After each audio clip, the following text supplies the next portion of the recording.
अस्सलाम वालेकुम नाज़रीन, सुनो न्यूज़ पर आप देख रहे हैं प्रोग्राम लाइव जामी में आपके साथ मोहम्मद अजमल जामी। आपने सीएम केपी की मुलाकात देखी प्राइम मिनिस्टर के साथ, फिर उसके बाद मुजम्मिल असलम साहब से हमारी कल गुफ्तगू हुई, वो मिले वज़ीर ख़जाना से भी, आसिन इकबाल साहब से भी, और आज की तारीख में आपने देखा कि यास सादिक साहब जो स्पीकर उनसे केपी असम्बली के स्पीकर जो हैं बाबर सवाती वो भी मिल रहे थे। मीनवाइल पीटीआई ने 8 फरवरी की कॉल भी दे रखी है। इस सिलसिले में उनकी पार्लिमानी पार्टी के अंदर भी कई तरह के ख्यालात का इजहार किया गया। केपी को पहिया जाम हड़ताल की तजवीज़ देने से इनकार किया कुछ लोगों ने, शायद खटक वगैरह ने। जुनैद अकबर साहब असेंबली से इस्तीफ़ा देने की बात कर रहे थे, लेकिन मालूम ये होता है कि अभी तक कोई हतमी लाहेअमल तय नहीं कर सकी। और ये इसलिए भी अहम है ये तारीख कि ये कोइंसाइड कर रही है जो बसंत का ऐलान भी साथ कर दिया गया। तो 8 फरवरी को ये सब कुछ भी लाहौर में और आसपास आप देखेंगे। अलीमा बीबी गुफ्तगू भी आपने देख ली, इमरान खान साहब की सेहत के मसाइल भी सामने आए, ये भी आपने देखा। तो आज हमने जहाँ बसंत के त्यौहार और उसमें जो लाहौरियों को मुश्किलात दरपेश हैं कि पतंग मिल नहीं रही, गुड्डा मिल नहीं रहा, डोर महंगी हो गई है, इस सब पे जहाँ बात करनी है वहाँ ये सियासी मौज़ूआत भी ज़ेर बहस लेके आएंगे। तो इस सिलसिले में आज हमने ज़हमत दी है जनाब असद उमर साहब को, सीनियर सियासतदान है और खेल, सकाफ़त, रंग और दीगर मामला से भी दिलचस्पी रखते हैं। असद साहब, बसंत पे बात करने से पहले ज़रा मुल्की सियासत पे मैं आपको ज़हमत दूँगा। ये जो मुलाकात हुई उसमें मुजम्मिल असलम ने कहा कि सीएम आफरीदी ने इमरान खान साहब का भी जिक्र किया। मैंने सीक्वेंस बताया आपको कि 2 मज़ीद मुलाकातें भी हुई। आपको लगता है कि ये मुलाकातों का सिलसिला किसी बेहतर नतीजे पर ख़त्म होगा या ये रस्मी मामला है? नहीं, देखिए, 2 मुख्तलिफ चीज़ें ना, एक है सियासी पार्टी और एक है सूबाई और वफाकी हुकूमत। तो सूबाई और जब लोग देख रहे होते हैं, तजिया कर रहे होते हैं और इसके ऊपर गुफ्तगू करते हैं, तो उसमें वो तफरीक करने में ज़रा सी शायद उनको मुश्किल तो ज़रूर आती है, लेकिन उनमें तफरीक आपको करनी पड़ेगी। सोहेल आफरीदी जो हैं वो खैबर पख्तूनख्वा के वज़ीर आला हैं, मुजम्मिल असलम जो हैं वज़ीर ख़जाना हैं, उनकी जिम्मेदारियां हैं अपने सूबे के अवाम के लिए। उन्होंने वफाकी हुकूमत के साथ काम करना है, चाहे वो उस हुकूमत को जायज़ हुकूमत माने या ना माने, फॉर्म 47 का माने या नहीं, उन्होंने उनके साथ काम करना है। तो वो मुलाकात जो है, अगर वो भी ख़त्म हो जाए तो मेरे ख्याल में फिर तो नुकसान बाकी सिर्फ वफाक का नहीं, सूबे के अवाम का भी होगा। तो ये तो बिल्कुल ठीक है कि इनको इस पे करनी चाहिए, और पहले भी हुई है। अली मीन गंडापुर के वक्त में भी सोहेल अफरीदी की भी मुलाकात, अगर कोई जहां भी वफाक और सूबे के मामलात आपस में मिलते हैं तो उसके लिए तो साथ बैठना पड़ेगा। लेकिन इससे जरूरी तौर पर यह नतीजा नहीं अक्स किया जा सकता कि कोई सियासी बर्फ भी पिघल रही है। हो सकता है पसे पर्दा कुछ वो भी हो, लेकिन ये जरूरी नहीं है। पसे पर्दा से मुझे याद आ गया, हालिया दिनों मुशाहिद साहब एक बार फिर से हम खबर दे रहे थे कि शायद तुर्किया की हुकूमत चाहती है खान साहब को, वो मेहमान नवाजी करने को तैयार हैं, वो कि तरदीद करें कुछ मुस्नद हल्के भी जिनसे मेरी बात भी हुई, क्योंकि आप भी सिस्टम का और हुकूमत का हिस्सा रहे और जो ताल्लुकात थे तुर्की के साथ पाकिस्तान के उसको भी आप जानते हैं, और ज़ाहिर बात है ये खबरें इस्लामाबाद में भी आई होंगी। तो आपको इसमें कोई जान लगती है, वाकई कोई ऐसा इम्कान था? देखिए, तुर्की के मुझे ज़ाहिर है इसके बारे में मालूमात तो कोई बराह रास्त नहीं है, लेकिन अगर आप मुझसे पूछेंगे तो तुर्की के साथ ये उम्मीद की जा सकती है, या ये ताज्जुब की बात नहीं होगी कि तैयब एर्दोआन जो हैं वो कोई कोशिश करें कि पाकिस्तान के अंदर जो सूरत हाल है उसके अंदर कोई बेहतरी ला सके। वो उसमें वो ज़रूरी मेहमान नवाजी करें या ना करें वो तो एक अलग बात है, लेकिन कोई ना कोई बेहतरी के लिए, क्योंकि तैयब एर्दोआन के साथ की शरीफ खानदान के साथ भी बहुत अच्छे ताल्लुकात हैं, उनकी इमरान खान के साथ भी बहुत अच्छी ताल्लुकात थे, और बहुत अच्छे तरीके से तुर्की और पाकिस्तान ने साथ काम किया, बल्कि एक स्ट्रेटेजिक फ्रेमवर्क के ऊपर भी साइन किया, जिसको मैं लीड कर रहा था पाकिस्तान की साइड से, जो वजीर खजाना था। तो तैयब एर्दोआन जो है वो किरदार अदा कर सकते हैं, और आपको पता है कि जब भी एक बातचीत होती है कि यार अच्छा कोई बेहतरी के लिए कोई बातचीत तो की जा सकती है, लेकिन यार इसकी जमानत कौन देगा? तो आपको पता है ये सवाल आपके सामने भी उठा होगा, हो सकता है आपने भी ये सवाल उठाया हो कि जामिन कौन होगा। तो मेरे ख्याल में तैयब एर्दोआन एक ऐसे शख्स हैं जो जामिन हो सकते हैं। अच्छा, मुशाहिद साहब ने तो ये भी कहा, ये तो खैर उन्होंने मेरे प्रोग्राम में कहा था कि नवंबर में 2024 में 26 से पहले, एहतजाज से पहले जो कुछ हुआ, तकरीबन मामला तय हो चुके थे, लेकिन फिर खान साहब को उनके नादान दोस्तों ने मरवा दिया, जिन बिलखुसूस उनका इशारा बाहर बैठे या उन लोगों की जानिब था जिन्होंने एहतजाज का मशवरा दिया और ये सोचा और समझा कि शायद ट्रंप के आने के बाद इनकलाब आ जाएगा। तो उन्होंने कहा नादान दोस्तों ने मरवा दिया, उससे पहले मामला तकरीबन तय हो चुके थे। क्या वाकई ऐसा ये कुछ किसने था? कहा? ये मुशाहिद साहब ने ये कहा। आपसे किसने कहा? मुशाहिद हुसैन सैयद साहब ने, मुशाहिद हुसैन सैयद साहब शायद ने। हुसैन सईद। क्या अच्छा जी जी, मैं खबर कुछ मेरे पास भी ऐसी थी जी कि जी काफी मामला काफी आगे तक जा चुके थे। ठीक। उसके बाद सूरत हाल क्यों खराब हुई, उसमें वाज़े तौर पे ये कहना कि वो बाहर बैठे किसी ने या मशवरा दिया और इमरान खान ने बदल दिया, क्या इमरान खान ने जिस बात से इत्तफाक राय की थी, क्या उससे हुकूमत और रियासत पीछे हट गई, या इमरान खान ने जो कहा था वो उससे पीछे हट गए? इसके ऊपर मैं जाहिर है वो तो अंदर की बात है, मैं उस पर कमेंट नहीं कर सकता, मुझे नहीं पता कि क्या हुआ था। लेकिन हाँ, ये जरूर है कि 24 नवंबर से पहले, चंद दिन पहले, हम्म ये अच्छे आप समझ लें बावसूख जरायत से हम्म मेरे पास तक भी ये बात पहुंची थी कि कुछ ना कुछ बेहतरी के इम्कानात पैदा हो रहे हैं। I can vouch for that, मतलब बीइंग ए जर्नलिस्ट बिल्कुल मैं कह सकता हूं। लेकिन फिर व्हाट वेंट रॉन्ग? देखिए, इसका पता नहीं मुझे। अब अगर आप बैरिस्टर गौहर की स्टेटमेंट्स देखें, अगर आप अली अमीन गंडापुर की स्टेटमेंट देखें, वो किसी और तरफ इशारा करते हैं। बट ये तो हमारे सामने हुआ ना कि तहरीके इंसाफ की लीडरशिप का एक हिस्सा जो है वो ये कह रहा था कि संजानी के मुकाम पर बैठा जाए। संजानी इस्लामाबाद में वो है जो मेरे हल्के का हिस्सा हुआ करता था, हम्म मेरा जो पुराना हल्का था।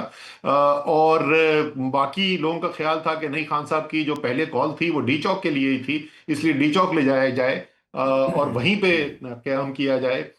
ये भी कहा गया कि खान साहब से वीडियो मैसेज रिकॉर्ड करने की बात भी हो गई थी, लेकिन ऑफिशियल फोन के ऊपर खान साहब रिकॉर्ड करने को तैयार नहीं थे। ये सब अंदर की बातें हैं, सुनी हुई हैं, कोई बहुत दूर के जराए नहीं, काफी अंदर के जराए से सुनी हुई है ये सब बातें हैं। लेकिन हकीकत जो है वो जाहिर है जो कमरे में होता है वही बता सकता है। अजहर साहब, डोंट यू थिंक सो कि अब तक की जो सिचुएशन है उसमें सबसे आइडियल मौका वही था? उसके बाद किसी हद तक ट्रेन मिस भी हुई है। जी देखिए, अगर आप बिल्कुल पीछे चले जाए ना, अभी तकरीबन कितनी तेजी से वक्त गुजरता है, तकरीबन 4 साल मुकम्मल होने वाले हैं। जी जो अदम एतमाद की तहरीक कामयाब हुई, शहबाज शरीफ साहब जो है, वो जिस दिन उन्होंने फर्द जुर्म उन पर आयद होनी थी, उसके बजाय वो वजीर आजम का हल्फ ले रहे थे, हम्म उस बात को तकरीबन 4 साल गुजर गए। हम्म तो मेरे ख्याल में 22 मई या 25 मई की जो लॉन्ग मार्च हुई, उससे पहले एक वक्त आया जहां बहुत करीब लगता था शायद कोई हल हो जाए। फिर उसके बाद जब खान साहब की मुलाकात हुई जनरल बाजवा के साथ प्रेसिडेंट हाउस के अंदर, हम्म उसके बाद कुछ लग रहा था कि शायद कोई उम्मीद हो। फिर तीसरी दफा 9 मई से पहले जो है, जो उमर अता बंदियाल साहब के कहने के ऊपर तहरीके इंसाफ और मुस्लिम लीग नून के दरमियान मुज़ाकरात, या पीडीएम के दरमियान मुज़ाकरात हुए थे, उसके अंदर पेशरफ से कुछ उम्मीद लग रही थी। तो तीन तमवाके उस वक्त आए थे। उसके बाद से आप बिल्कुल ठीक कह रहे हैं कि अगर मैं 9 मई के बाद देखूं, तो वो जो 24 नवंबर का मौका था, मेरे ख्याल में सबसे करीब उसमें आए हैं किसी न किसी हल की तरफ पहुंचने में। अजहर साहब, वो थोड़ी सी अनबायस्ड ओपिनियन मुझे आपसे चाहिए, दो के it will be difficult for you. ये तीन चार की आप रुदात बयान कर रहे हैं, हमने भी विटनेस किया, रिपोर्ट भी किया। इन मवाकों को मिस करने की जिम्मेदारी किस पर ज्यादा आयद होती है? नॉन प्रैग्मेटिक कौन हुआ ज्यादा? अच्छा, मैं इसमें अनबायस तो हो नहीं सकता ना मेरे भाई। यही तो मैंने कह। मैं तो इन मामलात में एक हरीफ हूं, ठीक है ना। मैं तरीके नहीं, इंसाफ का मैंने हिस्सा, मैंने ना मैं वो लोग। पर्टिनेंटली ये सवाल इसलिए रेज किया और मैंने खुद भी इसको कन्फेस किया कि आप you can't be so unbiased, but since you are no more active in politics, no more part of any political party, so इसलिए फिर मैंने जानबूझ के ये थोड़ी सी इधर उधर से हाँ, काट लेकिन पकड़ने की नहीं, कोशिश की। लेकिन अजमल अजमल, ये आपको भी पता है और मैं इसका बरमला इजहार भी जी जी करता हूँ, प्लीज। मैं बिल्कुल किसी सियासी पार्टी का हिस्सा नहीं हूँ। लेकिन मेरी 100% हमदर्दियां आज भी तहरीक इंसाफ के ठीक है, साथ है। बिल्कुल रखें। तो ये मेरे लिए मुमकिन ही नहीं है कि मैं ठीक अनबायस्ड ठीक, ओपिनियन दूं। सही। सो गो ऑन, अब आप बताइए। तो देखिए, इसके ऊपर जो है ना, जो लोग बरहे रास्त इन्वॉल्व थे, हम्म उनके दरमियान भी जो है वो इत्तफाक राय नहीं है। वो हम्म, ऐसे मामला थे जिसको अंग्रेजी में कहते हैं ना, ग्रे जोन के अंदर फॉल करता है। हाँ हाँ हाँ। मसलन 22 मई जो है, जिस दिन वो फैसला हुआ कि नहीं, मजीद इंतजार नहीं करना, हम्म वो 22 मई तक बात गई थी लॉन्ग मार्च के ऐलान की, क्योंकि पहले कुछ कहा गया था कि जी अभी हो रहा है, अभी हो रहा है, और वो फिर नहीं हुआ। और फिर 22 मई को फिर कहा गया कि जरा आगे की तरफ देखते हैं और चंद दिन और इंतजार कर लिया जाए, कुछ शायद को तारीख भी दी गई थी। लेकिन उसकी जो वजह बताई जा रही थी, मैं आपको सिर्फ एक की मिसाल दे रहा हूं कि एक से ज्यादा जाविया होता है इसको देखने का। अब हमारी तरफ से अगर आप देखें, तहरीक इंसाफ की तरफ से उस वक्त की वो सिचुएशन को देखें, तो हमें कहा यह जा रहा है कि जी इस वक्त मिफ्ता इस्माइल जो हैं वो बैठे हुए हैं अपने कतर में, जी और आईएमएफ के वफ्द के साथ उनकी मुलाकात हो रही है, स्टाफ सही लेवल मिशन के साथ उनकी नहीं, स्टाफ लेवल मिशन नहीं था, उनकी इन प्रिंसिपल नेगोशिएशन हो रही है। वो सेटल हो जाएगा तो फिर जब वो वापस आएंगे उसके बाद असेंबली डॉल कर लेंगे। अब मुझे ये बताइए कि जो समझता है कोई जिसने आईएमएफ के साथ डील किया हुआ है, जैसे मैंने डील किया हुआ है, उसका तरीकेकार ये होता है कि इन प्रिंसिपल आपकी अंडरस्टैंडिंग हुई, फिर आएगा staff level mission. Staff level mission जो है वो 10-12 दिन यहां पे क्याम करेगा, तफसीलात तय होंगी, उसके बाद वो प्रपोजल जाएगा, अगर इतफाक राय हो जाए तो प्रपोजल जाएगा आईएमएफ के बोर्ड के पास, और आईएमएफ का बोर्ड जो है 4 हफ्ते, 6 हफ्ते, 8 हफ्ते के बाद मिलेगा और उसके बाद फैसला करेगा। अगर आप उस चीज का इंतजार कर रहे हैं मिफ्ता इस्माइल, और आपको मिफ्ता से पूछना चाहिए कि क्या वाकई ऐसा हो रहा था, तो मुझे बताएं कि मिफ्ता इस्माइल वहां पे मुआहदा करके आएंगे या इत्तफाक राय करके आएंगे, वापस आएंगे 2 दिन के बाद हुकूमत बर्खास्त हो जाएगी, तो एग्जैक्टली उस मायदे का मतलब क्या रह जाएगा? तो मैं इस किस्म की चीजें होती थी जिसकी वजह से इत्तफाक राय नहीं हो सका। मेरे ख्याल में अगर बिल्कुल खुलूस नीयत से करना चाहते, सेटल करना चाहते, तो इतनी कोई मुश्किल बात नहीं थी। बिल्कुल ठीक। अच्छा असद साहब, अभी खान साहब से मुलाकातें भी नहीं हो पा रही, और मैंने अभी अर्ज़ किया कि कोई मौसर एहतजाज की सूरत हाल है, वो भी कोलाइड कर रही है बसंत के इवेंट के साथ। अलीमा बीबी कहने पे मजबूर हुई सुहेल आफरीदी साहब से कुछ तो करें, तो फिर क्या पीटीआई आपको लगता है, नोइंग द पार्टी, कि ये इस्तीफों के ऊपर जा सकती है असेंबलियों से? जी बिल्कुल जा सकती है। मेरे ख्याल में इस वक्त असेंबली से हासिल तो कुछ भी नहीं हो रहा, लेकिन सिर्फ इस्तीफा देने से भी कोई काम नहीं चलेगा ना। वो तो इस्तीफा अगर देना है तो वो एक मजबूरी हिकमत अमली होनी चाहिए। देखें इस वक्त आपको पता है कि मुझसे ज्यादा बातचीत के जरिए हल निकालने का शायद कोई भी तरफदार नहीं था, इतना तहरीक इंसाफ की तरफ से।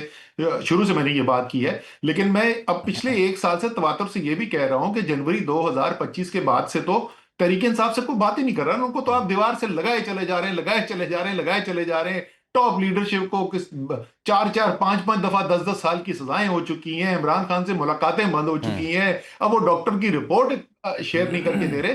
तो तहरीक इंसाफ के पास तो मेरे ख्याल में जहां पर ले आए हैं उनके पास ऑप्शन ही कोई नहीं कि कोई बड़ा एहतजाज किया जाए, दोबारा से टेबल के ऊपर सीट अपनी हासिल की जा सके और फिर किसी मुज़ाकरात के जरिए को हल निकले। तो इस वक्त की जो सूरत हाल है, मुझे तो उनके पास इसके अलावा और कोई रास्ता नजर नहीं आता। ठीक। उसके अंदर वो कामयाब होंगे, नहीं असद कामयाब साहब, ये होंगे, जो पीटीआई के पास अभी जो अवेलेबल सेट ऑफ लीडरशिप है, जैसे मैं दस्तयाब क़यादत कहता हूँ, आपके ख्याल में इनमें से कौन से ऐसे लोग हैं जो अभी भी एक मौसर बातचीत का दरवाज़ा या राह खोल सकते हैं? देखिए इस वक्त अगर आप लीडरशिप को देखें तो जो दो सबसे बड़े ओहदों के ऊपर इस वक्त लोग हैं, वो बैरिस्टर गौर हैं जो चेयरमैन के ओहदे के ऊपर हैं, सलमान अकरम राजा हैं जो सेक्रेटरी जनरल के ओहदे के ऊपर हैं। दोनों इंतहाई मंझे हुए, सुलझे हुए लोग हैं, दोनों कानूनदान हैं, दोनों को पता है कि बात का हल किस तरीके से निकाला जा सकता है, उसको क्या तरतीब दी जा सकती है। मेरे ख्याल में सलाहियत की कोई कमी नहीं है। अगर आप उसके अलावा लोगों की बात करें, इस वक्त जो सीनियर लोग मौजूद हैं, इस वक्त असद कैसर हैं जो इस वक्त तहरीक तहफ़्फ़ुज़ आइन के अंदर पीटीआई के सबसे सीनियर नुमाइंदे वहां पर हैं, पुराने 25 साल से ज्यादा तहरीक इंसाफ के अंदर है, इमरान खान का मिजाज समझते हैं, सियासत समझते हैं, स्पीकर की ओहदे पर सूबे में और वफाक में बैठ चुके हैं।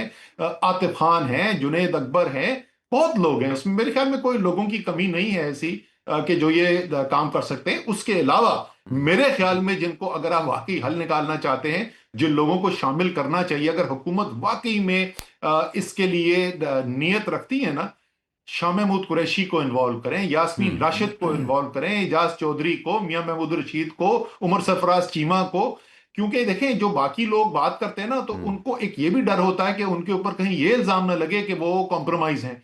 अब ये तो 2.5-2.5 साल जेल गुजार चुके हैं ना, इनके ऊपर तो शक नहीं होना चाहिए किसी को। ठीक। तो लोगों की कमी नहीं है जो सियासत भी समझते हैं, बसीरत भी रखते हैं, और अगर वाकई में एक आइन कानून के अंदर रहते हुए कोई हल निकालने की कोशिश की जा रही है, तो उसकी सलाहियत भी रखते हैं। आज़ाद साहब, अपार्ट फ्रॉम दैट ऑल, ये जानना आपसे चाहूँगा कि ये जो 8 फरवरी की तारीख़ है, उस बीच में बसंत भी आ गई है, तो आपको क्या लगता है कि जहाँ बसंत मनाई जा रही होगी वहाँ की 8 फरवरी की हड़ताल भी होगी, लोग शटर डाउन करेंगे या लोग गुड्डी उड़ाएंगे? तो देखिए, वो तो बहुत सारी एहतजाज जो हैं शक्ल इख्तियार कर सकती हैं। शायद आप जब सुबह निकले लाहौर में, तो आपको चारों तरफ कैदी नंबर 804 की पतंग उड़ती हुई नजर आए। अच्छा। तो वो तो मुझे नहीं पता कि क्या शक्ल इख्तियार करेगी। बट ये भी चले, लगता तो ये है कि जो काम आपने 20 साल से बंद किया हुआ था, अगर उसकी इजाजत इसी साल दी है, हम्म। और वो एन वही 8 फरवरी के एहतजाज के साथ कोइंसाइड करता है, तो चले पंजाब वालों को कोई अपने अपने एक क्या कहना चाहिए, खुशी मनाने का एक अच्छा साफ तरीका कार जो है। वो हम्म। भाई खुदा का वास्ता, ये जो डोर वाले हैं ना, अक्ल की बात करें, वो शीशे की डोर और ये वो जो मांझे ज्यादा तेज वाले ना इस्तेमाल करें, लेकिन एंजॉय उनको जरूर करने दें। तो मुझे नहीं पता उस दिन क्या शक्ल इख्तियार करेगी, तो लेकिन किसी ना किसी शक्ल में मुझे ये पता है कि एहतजाज नजर आएगा। और अ- अजमल, अगर एहतजाज ना भी नजर आए, क्या किसी को शक है इस वक्त अरे अब पंजाब भी मुझे अगर आप ले मुझे लें, आपसे ये तो जानना उसकी है। मैंने भारी जब अक्सरियत किसको सपोर्ट करती मैं है? मुझे ये जानना है कि मुझे पता है आपको खेलों से बड़ी दिलचस्पी है, बिलखुसूस के बड़े फुटबॉल फैन हैं आप। तो फुटबॉल देखने के अलावा क्या पतंगबाजी का भी शौक रहा है आपको? यार, बचपन में करते थे वो। मैं जब छोटा था, अब अब्बू उस वक्त नेशनल सिक्योरिटी काउंसिल के सेक्रेटरी होते थे। हाँ। तो उस वक्त हमारे जो घर था हाले स्ट्रीट में, उसके साथ खुला एक मैदान था। उसमें वो खंभों के साथ बांध के हम वो तार लगाते थे और मांझा बनाया जाता था। हाँ। तो बचपन में तो ये काम किया हुआ है। लेकिन आपको बताऊं, बहुत जबरदस्त गुड्डी कौन उड़ाता है, और बड़ा जबरदस्त पेचा लड़ाने की एक्सपर्टीज कौन रखता है, जी। जनाब इमरान खान साहब। उनका एक वीडियो अगर आपने नहीं एग्जैक्टली, देखा आई तो हैव वो जरूर सीन इट, देखें। I have seen it, I have seen it. वो क्योंकि मियाँ सली के बड़ी उनकी दोस्ती थी, कुर्बत थी, और वहाँ पे जब ये इवेंट होते थे तो यूज्ड टू बी देयर। वो प्रॉपरली जानते हैं इस फन को, बहुत अच्छी तरह बिल्कुल। जानते हैं। बहुत शुक्रिया असद उमर साहब, आप तशरीफ़ लाएं आपको लाहौर। बाकायदा वैसे मैं खुश आमदीद कह रहा हूँ कि आप तशरीफ़ लाएं, आपको ज़रा रंग दिखाते हैं और पेच भी को लड़ाने का गुर आपसे सीखते हैं और कुछ आपको सिखाते हैं। बहुत शुक्रिया सर फॉर योर टाइम। इसके बाद ज़रा हम रुख करेंगे एक और अहम मौजू की जानिब, जो आप देख रहे हैं कि बहरा अरब में जंग की सी सूरत हाल है। ड्रोन मारे जा रहे हैं, कश्तियों को घेरे में लिया जा रहा है, और इस्तांबुल में मुज़ाकरात की कहानी है। हो क्या रहा है, एक ब्रेक के बाद प्रोग्राम में एक बार फिर से आपको खुश आमदीद कहते हैं। ईरान की सूरत हाल, अमरीका के साथ जो एक टकराव का खदशा है, पैरेलल इस्तांबुल में मुज़ाकरात की नशिस्त भी सज रही है, पाकिस्तान भी ऑन बोर्ड है, कई अरब ममालिक भी इसका हिस्सा हैं।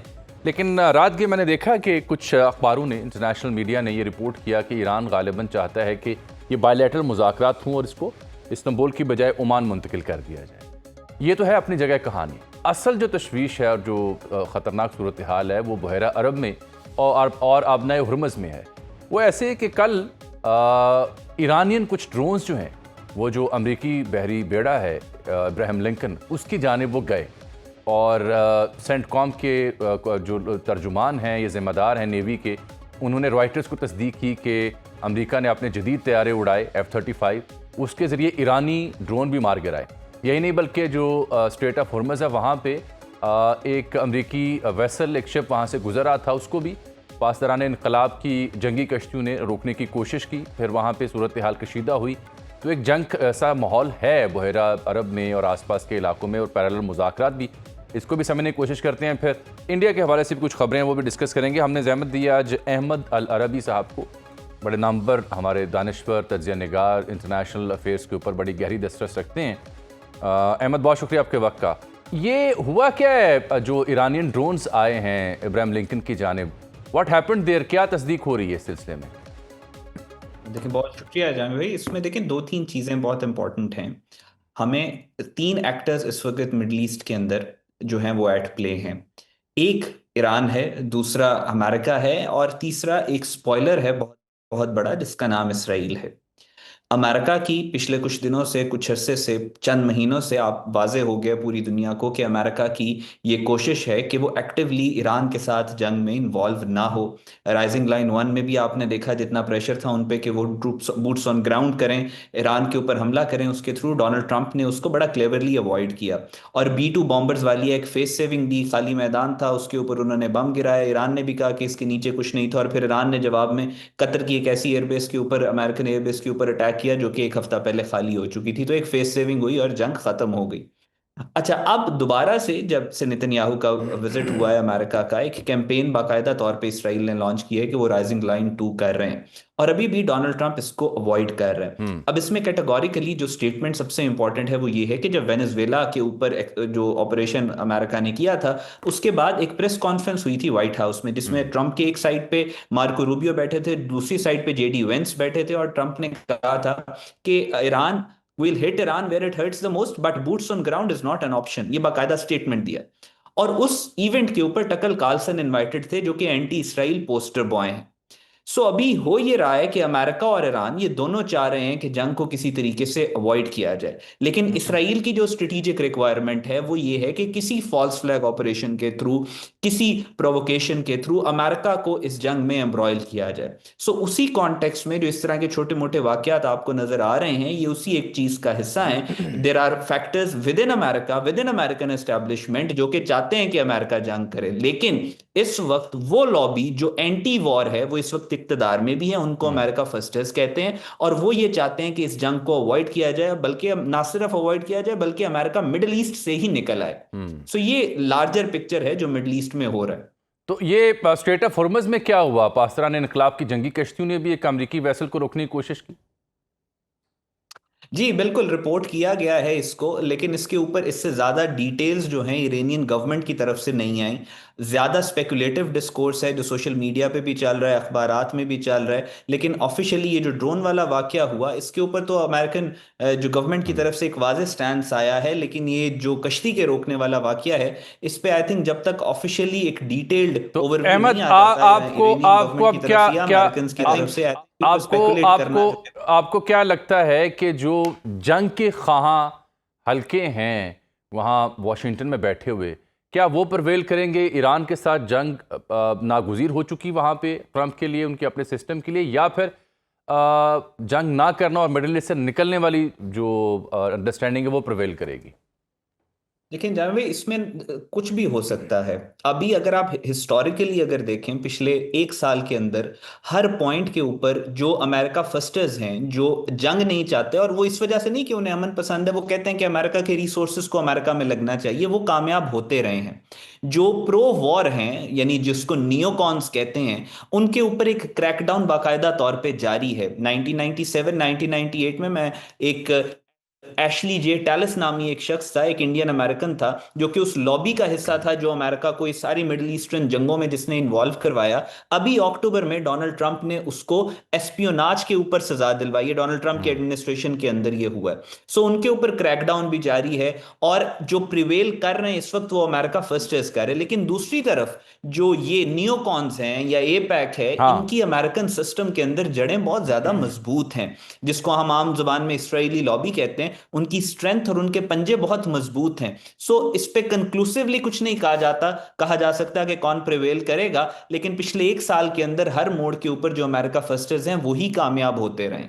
इस्तांबुल से क्या खबरें आपको? पाकिस्तान भी ऑन बोर्ड है उसकी, पाकिस्तान के दफ्तर खारजा ने कल, और वहाँ पे तुर्किया का भी अपना किरदार है, सऊदी अरब भी है, और दीगर ममालिक भी इसका हिस्सा हैं। लेकिन मैंने कल रात देखा कि प्रॉबेबली ईरान के हवाले से रिपोर्ट किया जा रहा था कि वो चाह रहे हैं कि बायलैटरल हो, मल्टीलैटरल ना हो, और हम यानी ओमान पहुँच जाएँ और वन ऑन वन अमेरिका से डायलॉग करें। क्या इस्तांबुल प्रोसेस से कुछ बरामद हो सकता है मुस्बत?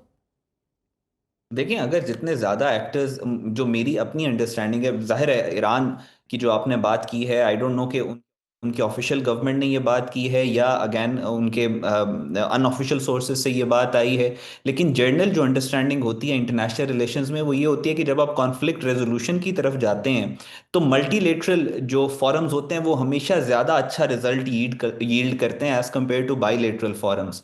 तो आई थिंक ईरान के लिए बेहतर है कि मल्टीलेटरल के ऊपर जाएं, लेकिन अगर वो बाईलेटरल भी करना चाहते हैं, इट्स टोटली ईरान चॉइस, उनको अपना, वो बेहतर समझते हैं उन्होंने किस तरीके से इसको कोऑर्डिनेट करना है। और आई थिंक कि अगर अरब कंट्रीज और टर्की इस्तांबुल के अंदर मुज़ाकरात होंगे और उसमें पाकिस्तान भी शामिल होगा, तो जाहिर है ईरान की उतनी ही ईरान के इंटरेस्ट को प्रोटेक्शन मिलेगी और ईरान के इंटरेस्ट ही आगे मजीद फॉरवर्ड होंगे। बिल्कुल ठीक है। लेकिन अभी again it depends totally on Iran, वो बेहतर समझते हैं उन्होंने क्या करना है।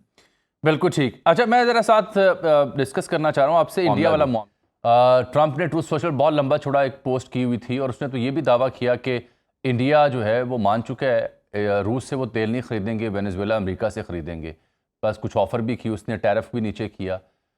क्या इंडिया बिल्कुल सरेंडर कर चुका है? रूस से तेल की खरीदारी बंद करना इंडिया अफोर्ड कर सकता है? अच्छा देखिए जावेद भाई, इसमें जो इंडिया की प्रॉब्लम राइज हुई है ना, ये सिर्फ डोनाल्ड ट्रंप वर्सेस मोदी नहीं है। आपको याद होगा एक बहुत बड़ी समिट हुई थी अब से चंद साल पहले, जो बाइडेन इंडिया में आए थे, G20 जो समिट थी उसके अंदर। और वहां पे जो बाइडेन और उसकी एडमिनिस्ट्रेशन ने नरेंद्र मोदी को कहा था कि आप ये जो डबल क्रॉस कर रहे हैं अमेरिका को, आप रशिया से ऑयल लेके पूरे यूरोप को दे रहे हैं, तो ये you have to shut it down. और इंडिया ने तब कहा था कि हम इससे पुल आउट नहीं कर सकते, हमने रशिया से ऑयल लेना ही लेना है। और उसके आपने देखा था कि पूरे एक हफ्ते के बाद जो कैनेडियन प्रेसिडेंट हैं जस्टिन ट्रूडो, उन्होंने अपनी पार्लियामेंट में खड़े होकर कहा था कि हरदीप सिंह प्राइम निज्जर को मिनिस्टर। इंडिया ने मरवाया, फिर अवतार सिंह खांडा की इन्वेस्टिगेशन शुरू हो गई, फिर ऑस्ट्रेलिया की शुरू हो गई, फिर जो 5 आई अलायंस था वो भी एक्टिव हो गया, और फिर इंडिया के ऊपर जो है वो प्रेशर उस वक्त से पड़ना शुरू हुआ। जो इंटरनेशनल रिलेशंस को समझते हैं वो ये देखते हैं कि इंडिया की जो फॉरेन पॉलिसी है वो तब नीचे गिरना शुरू हो गई, और फिर जब मई के अंदर पाकिस्तान ने इनको एक सबक सिखाया, तो उसके बाद तो बिल्कुल जमीन बोस हो गई इंडिया की फॉरेन पॉलिसी। अब प्रॉब्लम ये रशिया से ऑयल तो लेना चाहते हैं, और रशिया से ऑयल ले भी रहे हैं, वो सिर्फ इनकी जरूरत या लग्जरी अब नहीं है।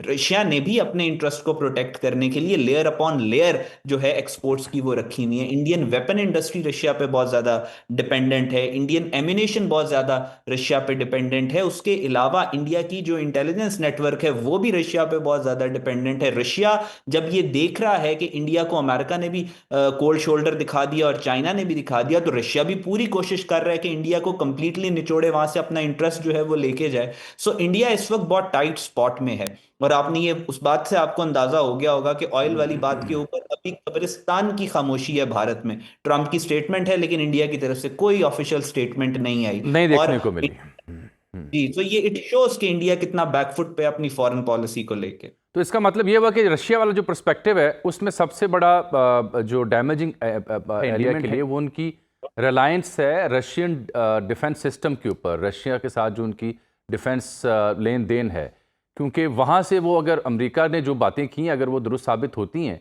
तो फिर रूसी चैप्टर तो बंद हो सकता है। देखिए, रूसी चैप्टर बंद करना इंडिया अफोर्ड नहीं कर सकता। अगर वो करना भी चाहे तो रशिया अब उनको करने नहीं देगा। एक तरफ अमेरिका है, दूसरी तरफ इंडिया इस वक्त एक बिल्कुल डिजास्टर में, एक तरफ कुआं एक तरफ खाई है, कहां जाएंगे। सो इन्होंने अपने आप को खुद ही इस प्रॉब्लम के अंदर इंडिया ने अपने आप को धकेला है। जिस तरीके से ये डबल गेम कर रहे थे, देखिए फॉरेन पॉलिसी का सिंपल सा प्रिंसिपल होता है, आप उससे ज्यादा वजन नहीं उठा सकते जितना आप बर्दाश्त कर सके। You can not punch beyond your weight. India ने यही किया। इंडिया ने जो जयशंकर जब आया है तो आके इसने जो फॉरेन पॉलिसी और वो जो सोशल मीडिया के ऊपर एडिट्स इसके आते होते थे, उसी चक्कर के अंदर इसने अपनी फॉरेन पॉलिसी को इतना जिंगोइस्टिक कर दिया कि हम रशिया से ऑयल लेंगे, यूरोप को देंगे, यूरोप में जाके 2-3 तकरीरें कर दी अमेरिका के खिलाफ, ग्लोबल सिस्टम के खिलाफ। इंडिया के अंदर वो तकरीरें वायरल हो गई। उसने कहा यही जो है यही this is what the foreign policy is. तो आपने देखा कि जब आप अपनी फॉरेन पॉलिसी को अपनी नेशनल ऑडियंस की कंजम्पशन के लिए चेंज करते हैं या उस हिसाब से टेलर करते हैं, तो फिर वही होता है जो इंडिया के साथ अब हुआ है। अब ना इंडिया रशिया को छोड़ सकता है, ना रशिया के साथ अमेरिका उसको रहने देगा। अब इंडिया एक डायकोटमी के अंदर एक बहुत डिफिकल्ट सिचुएशन में है, जिसमें इसको एक एलाई को कॉम्प्रोमाइज करना पड़ेगा, जो कि इंडिया के लिए एक डिजास्टर होगा। बिल्कुल ठीक है अहमद अल अरबी, बहुत शुक्रिया आपके वक्त का प्रोग्राम में। नाज़रीन, आप प्रोग्राम में एक छोटी सी ब्रेक, बड़ा अहम एक मौजू अभी बाकी है जो आप सबसे जुड़ा हुआ है, मेरे साथ रहिएगा। प्रोग्राम में एक बार फिर से आपको खुशामदीद कहते हैं। मेरे साथ स्टूडियो में बैठे हैं एडवोकेट अकील मलिक साहब, ये pattern chief all Pakistan kite flying association के। खुसूस तौर पर हमने इन्हें ज़हमत दी, बसंत आ रही है, लाहौर भर में तो सूरत हाल है क्या, पतंगों की डोर की खरीदो फरोख्त शॉर्टेज क्यों हो रही है, दुकानदार कैसे पतंग बेच रहे हैं, कहाँ से मिलती है, और फिर सबसे अहम मुद्दा ये कि ये 25 बरस बाद हो रही है, तो इन 25 बरसों में जो बच्चे पैदा हुए उनको इल्म नहीं है बसंत और पतंगबाजी के हवाले से मुख्तलिफ इस्लाहात का, टर्म्स का। तो वो भी दिलचस्प कहानी इनसे हम सुनेंगे। इन्होंने वर्कशॉपें करवाई हैं बाकायदा कि गुड्डी किमें उड़ानी है, वर्कशॉपें करवा रहे हैं ये। साथ हमें मोची दरवाजे से बाहर से खड़े हैं हमारे सीनियर कॉरेस्पॉन्डेंट इमरान भट्टी, उन्होंने ज्वाइन कर रखा है बराह रास्त। इन दोनों से आपसे बात करते हैं। मलिक साहब एक सेकंड ठहरिएगा, मैं पहले चलता हूँ भट्टी साहब के पास, ज़रा पूछ लें। भट्टी साहब, ये बड़ा ज़ोर शोर है बसंत का, और शिकायत अमूमी तौर पर यह है कि शॉर्टेज हो गई है पतंगों की, गुड्डा नहीं मिल रहा, गुड्डी भी नहीं मिल रही, डोर भी बड़ी महंगी मिल रही है। तो मोची बड़ा मरकज़ बना हुआ था, मोची दरवाज़ा, क्या सूरत हाल है वहाँ पे? देखें जामी साहब, इस वक्त तो ऐसे है जैसे चांद रात का समय, इतना रश है मोची बाजार में और इक्का दुक्का दुकानें हैं जहां पे अब इस वक्त सिर्फ गुड्डे जो हैं वो दस्तयाब है। डोर तो बिल्कुल नायाब हो चुकी है। अब 1.5 तावा और तावा जो है ये भी नायाब है, ये भी नहीं मिल रहा। और कहीं कहीं पे अगर किसी शॉप के ऊपर कोई पतंग या गुड्डी मिल रही है तो वो ये साइज जो मेरे पास है इस वक्त आप देख सकते हैं कि अच्छा। ये इसको आधा तावा भी कहते हैं, ठीक है। ये वाला साइज सिर्फ अवेलेबल है और ये भी इतना महंगा है कि आम आदमी इसको लेते हुए भी सोचता है और अपनी जेब की तरफ भी देखता है। जब बच्चों की तरफ देखता है तो फिर वो अपने बच्चों के आगे अपनी जेब को जो है वो शिकस्त दे भट्टी देता है और साहब, उनकी मजबूरी के आगे ये जो आपने तावे के नाम पे गुड्डा पकड़ा हुआ है, इसकी क्या कीमत है?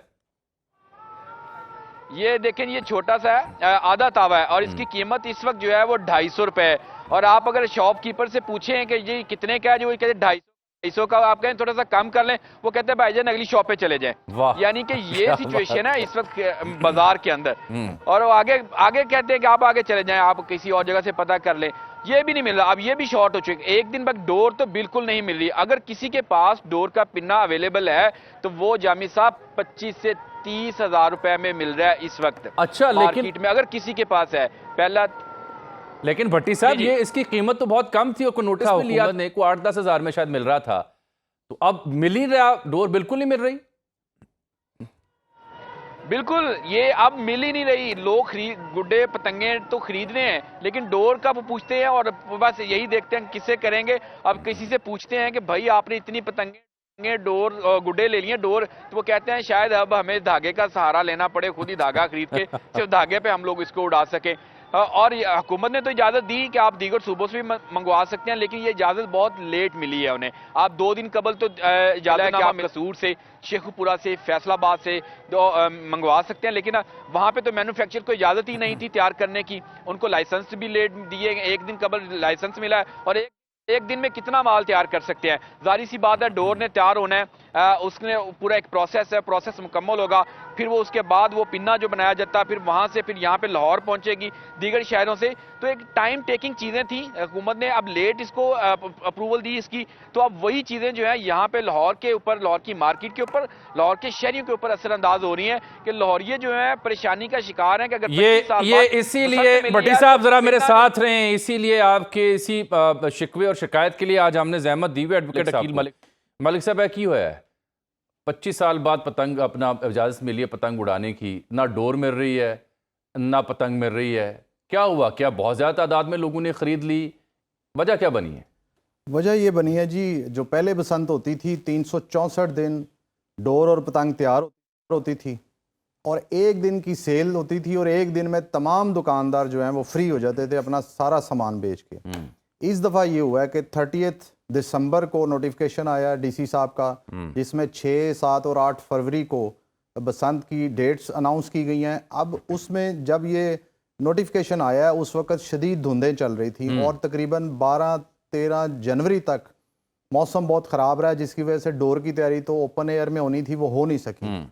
गुड्डा बहरहाल कहीं ना कहीं काइट मेकर जो हैं उन्होंने गुड्डा तो बनाया है, लेकिन जो पिन्ना है उसकी तैयारी बिल्कुल नहीं हो सकी। अब ये जो बसंत है ये पिछली जितनी भी बसंतें माजी में होती रही हैं उनसे 3 गुना बड़ी बसंत है, क्योंकि पहले एक दिन की बसंत होती थी, एक रात और एक दिन की, अब 3 रातें और 3 दिन की बसंत है।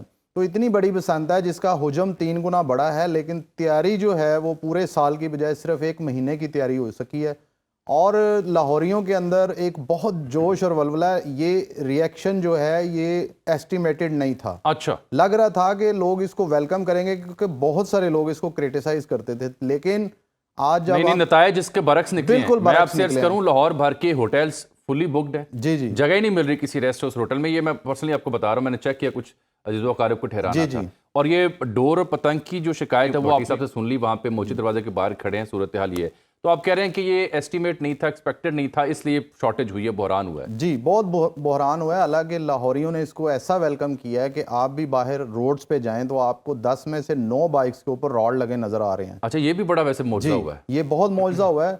हमने अपनी एसोसिएशन के प्लेटफॉर्म से 15,000 रॉड्स जो हैं वो वॉलंटरीली फ्री ऑफ कॉस्ट लगाए थे मोची दरवाज़ा और भगवानपुरा की मार्केट्स में कैंप लगा के, और गवर्नमेंट ने भी लाखों की तादाद में लगाए हैं। और इससे अच्छी बात बात जो है, लोग अपनी जेब से पैसे खर्च के 200 300 400 का रॉड खुद लगवा रहे हैं। तो ये हमारी जो मीटिंग हुई थी मोहतरमा मरियम औरंगज़ेब साहिबा से, उस मीटिंग में मैंने ये पॉइंट हाईलाइट किया था कि आप इसको अगर बसंत की इजाज़त देनी है तो इसको आप रोज़ों के बाद की कोई डेट अगर रख लें तो उसमें थोड़ा टाइम मिल जाएगा तैयारी का, क्योंकि जब आपने इजाज़त देनी है 15-20 दिन जो हैं वो धुंध और फॉग की वजह से मौसम ख़राब रहेगा, तो तैयारी नहीं हो सकेगी। अच्छा। तो उनका ये मौक़िफ़ था कि ये चूँकि 24 साल बाद रिवाइव होने जा रही है, तो ये अगर फुल फ्लैज ना भी हो सकी हो तो सही ना, तो हो तो सही, बिल्कुल ठीक है। एक बंद अच्छा चीज़ को भट्टी ले। साहब, एक मिनट ठहरिएगा सर, मैं आपसे भी मैंने एक बड़ा दलिल आपके सामने रखना है। वो जो 25 सालों में जो लोग बच्चे पैदा हुए, जब वो बसंत पहली दफ़ा मनाएंगे तो उनको क्या दिक्कत होगी, क्या मुश्किलात उन्हें होंगी। भट्टी साहब ये बताएं कि क्या ब्लैक भी हो रही है पतंग या डोर? देखिए जामी साहब, ब्लैक उस वक्त हो कि चलो मार्केट में या और मैन्युफैक्चरर्स के पास चीजें हो और मार्केट में उसकी कीमत बढ़ाने के लिए, लेकिन एक चीज है ही नहीं मार्केट में। दुकानदार हाथ खड़े कर रहे हैं कि भाई है ही नहीं है। मैन्युफैक्चरर्स के पास गए, आज हम यहाँ पे जो मोजी गेट के अंदर बैठे हैं, उनके पास इतना रश है कि वो ऑर्डर्स जो उन्होंने पकड़े हुए थे वो उन ऑर्डर्स को पूरा नहीं कर पा रहे, और जो उनके पास ऑर्डर टेकर थे वो बेचारे उनके साथ लड़ भी रहे थे कि हमारा ऑर्डर जो है वो आप मुकम्मल नहीं कर पा रहे, हमें ऑर्डर जो है हमारा पूरा किया जाए। सिचुएशन ये है कि माल पूरा ही नहीं हो रहा, यानी कि पतंगे डोर जो खपत है, डिमांड है, वो पूरी नहीं हो पा रही। इस वजह से जो प्रॉब्लम्स आ रही हैं मार्केट में, इसकी कीमत की वजह से भी, कीमत को लेके तो यही वजह बन रही है। हम बाहर से मंगवाए तो बाहर का ये है कि जैसे ये इजाज़त मिली है कि दूसरे शहरों से मंगवा, वहाँ की जो मार्केट थी उन्होंने भी कीमतें बढ़ा दी। वही जो तावा जो गुड्डा मिलता था 150 का 125 का, अब वो वाले भी 300 350 का दे रहे हैं। इस तरह फिर यहाँ पे जब पहुँचते हैं तो कीमत ओवरऑल इस पर इफेक्ट कर रही है, कैरेज भी, ट्रांसपोर्ट है, तो ये सारी चीज़ें इफेक्ट कर रही हैं। मार्केट में कोई चीज़ अवेलेबल हो तो चलो वो ब्लैक में मिले, एक चीज़ मार्केट में अवेलेबल ही नहीं है तो वो ब्लैक में किस तरह मिल सकती है। बहुत शुक्रिया आपका भट्टी साहब, आपने वक्त दिया, मोची दरवाजे के बाहर से रिपोर्ट कर रहे थे। अच्छा जी, अकील मलिक साहब आप आ जाते हैं उस नुक्ते के ऊपर। पूरे सोशल मीडिया में ये बहस हो रही है, आपने पता मीम्स भी बन रही हैं, वीडियोस भी हो रही हैं, और आपको वर्कशॉप्स करवानी पड़ी कि पतंग उड़ाते कैसे हैं, ये भी नौबत आनी थी, नागा इतना था। अब मुझे बताइए जेन जी को कैसे समझाया जाए, तावा क्या है, 1.5 तावा क्या है, गुड्डा क्या है, परी क्या है, मच्छर क्या है, और तलामें कैसे डलती हैं, कि चप अगर हो उसके अंदर तो उसे दूर कैसे करते हैं, कन्नी खा रहा हो अगर गुड्डा या पतंग तो वो उसका इलाज क्या होता है, ज़रा ये आप आज हमारे देखने वालों को बताएं। सर बड़ी हालांकि हम इस शौक़ से बचपन से वाबस्ता रहे हैं, और आप अगर बात करें, मैं अपने घर की आपको किस्सा सुना देता हूँ कि मेरा बेटा जो है ही इज़ 22 ईयर्स ओल्ड और उसको तलामें नहीं डालनी आती। अच्छा। क्योंकि उसने बसंत खुद से नहीं देखी। ठीक है। अच्छा। अब हमने ये सोचा कि न्यू जनरेशन को बड़ी पता नहीं होगा कि ये कैसे मनाया जाता है। हमने एक वर्कशॉप की है लाहौर ग्रेटर इकबाल पार्क में जो म्यूज़ियम है, उस म्यूज़ियम में हमने 4 घंटे की एक वर्कशॉप की है। उसमें 22-23 साल से लेकर 25 साल तक की हमारी बच्चियां और बच्चे थे, उनको हमने बाकायदा कटिंग करके बांस कैसे लगाते हैं, लेवी कैसे बनाते हैं, और पूरा पूरा गुड्डा तैयार करवा के फिर उनको 1-1 घंटा दिया कि वो तैयार करें। उसके बाद जो 2 घंटे का प्रोग्राम था, सिर्फ हमने उनको काइट फ्लाइंग के किस्से बताए। किस्से बताने का मकसद ये था कि उनको मेंटली मेकअप करना, कि उनको पता चले कि ये माहौल कैसा था, ये कैसे होती थी और इसके रूल्स एंड रेगुलेशंस क्या होते थे। ये सारी चीज़ें उनको एजुकेट की हैं, लेकिन ये लिमिटेड लेवल पे हमने 10, 20, 50 लोग इकट्ठा करके आ दी हैं। ओवरऑल तो ये समझें कि ये सारी जो चीज़ें वाइप आउट हो चुकी हैं, अब ये स्टार्ट से मलिक साहब बात सुने, वो इस जो नई जनरेशन है वो एआई तो नहीं सिखा सकती तलामें कैसे डालनी है। जी जी बिल्कुल, एआई तो नहीं सिखा सकती कि वो पंबीरी कैसे पतंग के साथ मारनी ऊपर छोड़ के जी, या चैट जीपीटी तो नहीं बता सकेगी। नहीं, बिल्कुल नहीं बता सकेगी। इसके लिए तो प्रैक्टिकल नॉलेज ही होना ज़रूरी है। लेकिन अभी बच्चे जो हैं, पहले तो इस दफ़ा बसंत होगी तो फिर बहुत सारे बच्चे हैं जिनका शौक़ डेवलप होगा।